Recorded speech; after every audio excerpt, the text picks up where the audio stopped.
नमस्कार दोस्तों, आज हम त्रैमासिक परीक्षा 2023-24 कक्षा 10वीं विषय विज्ञान सेट ए के वस्तुनिष्ठ प्रश्न उत्तर देख रहे हैं। तो आप चेक कर सकते हैं कि आपने कितने नंबर के वस्तुनिष्ठ प्रश्न उत्तर सही किए हैं। सेट बी में भी यही प्रश्न उत्तर थे। पहला प्रश्न है अपना पीएच स्केल की परास है, तो इसका सही उत्तर होगा 0 से 14। दूसरा प्रश्न है चींटी के डंक में कौन सा अम्ल उपस्थित होता है, तो मेथेनाइक अम्ल। तीसरा प्रश्न है सोडियम हाइड्रोजन कार्बोनेट का सामान्य नाम है, तो इसका सही उत्तर होगा बेकिंग सोडा। चौथा प्रश्न है सिरके में कौन सा अम्ल उपस्थित होता है, तो एसिटिक अम्ल।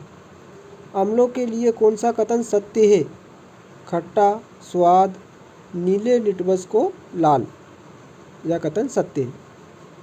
छठा प्रश्न है आहार नाल के किस भाग में भोजन का पूर्ण पाचन होता है, क्षुद्रांत्र।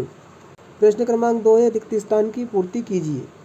पादपों में जल का संवहन ऊतक द्वारा होता है, तो इसका उत्तर होगा जाइलम। पादपों में भोजन का संवहन ऊतक द्वारा होता है, तो फ्लोएम। जलीय जीव श्वसन के लिए की ऑक्सीजन का उपयोग करते हैं, तो इसका उत्तर होगा जल। मानव शरीर में ऑक्सीजन परिवहन के लिए पिगमेंट उत्तरदायी होता है, तो इसका उत्तर होगा हीमोग्लोबिन। कपाल तंत्रिकाओं और मेरु तंत्रिकाओं से मिलकर तंत्रिका तंत्र का निर्माण होता है, तो इसका उत्तर होगा परिधि। तंत्रिका तंत्र की प्रमुख इकाई होता है न्यूरॉन। प्रश्न क्रमांक 3 है अपना सत्य असत्य चुनिए। आकस्मिक पर्यावरणीय संवेदना की तुरंत प्रतिक्रिया प्रतिवर्ती क्रिया कहलाती है, तो यह सत्य है। दूसरा है संवेदी न्यूरॉन मेरुरज्जु से आवेग को पेशियों तक पहुंचाती है, सत्य है। आपतन कोण का मान सदैव परावर्तन कोण के मान के बराबर होता है, सत्य है। वस्तुओं को हम प्रकाश की उपस्थिति में देख सकते हैं, सत्य। समतल दर्पण में प्रतिबिंब वस्तु से छोटा परंतु उल्टा बनता है, असत्य। गोली दर्पण की फोकस दूरी उसकी वक्रता त्रिज्या की दुगनी होती है, असत्य।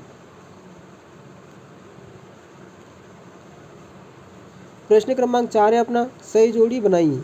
डायऑप्टर, तो इसकी सही जोड़ी होगी लेंस की क्षमता। उत्तल लेंस, इसकी सही जोड़ी होगी बीच में मोटा तथा किनारों पर पतला। तीसरी है तारों का टिमटिमाना, तो इसकी सही जोड़ी होगी अपवर्तन। नेत्र दोष, इसकी सही जोड़ी होगी कम प्रकाश में धुंधला दिखना। टिंडल प्रभाव, इसकी सही जोड़ी होगी घने जंगल के वितान से सूर्य प्रकाश का गुजरना। और छठा है प्राकृतिक स्पेक्ट्रम, इसकी सही जोड़ी होगी इंद्रधनुष। प्रश्न क्रमांक 5 का पहला प्रश्न है संपूर्ण विश्व में मनुष्य के क्रियाकलापों से वातावरण का तापमान बढ़ने की घटना क्या कहलाती है, तो ग्लोबल वार्मिंग। किस खाद्य श्रृंखला का आरेख बनाइए, आपने बनाई होगा। जो पदार्थ सूक्ष्म जीवों द्वारा अपघटित होते हैं क्या कहलाते हैं, तो वो जैव निम्नीकरण कहलाते हैं। जो पदार्थ सूक्ष्म जीवों द्वारा अपघटित नहीं होते हैं क्या कहलाते हैं, जैव अपघटनीय कहलाते हैं। किन्हीं दो अपशिष्ट पदार्थों के नाम लिखिए, तो प्लास्टिक कपड़ा कागज। CFC का पूरा नाम लिखिए क्लोरोफ्लोरोकार्बन।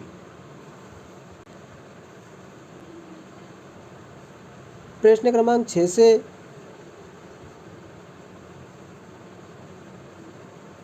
17 तक 2 नंबर के प्रश्न थे। आप देख ही सकते हैं कौन कौन से प्रश्न आए थे और आपने किए होंगे।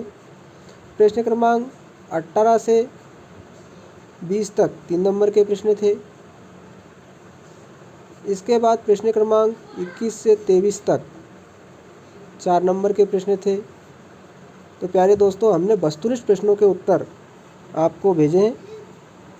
आप चेक कर सकते हैं कि आपने कितने नंबर के सही किए हैं।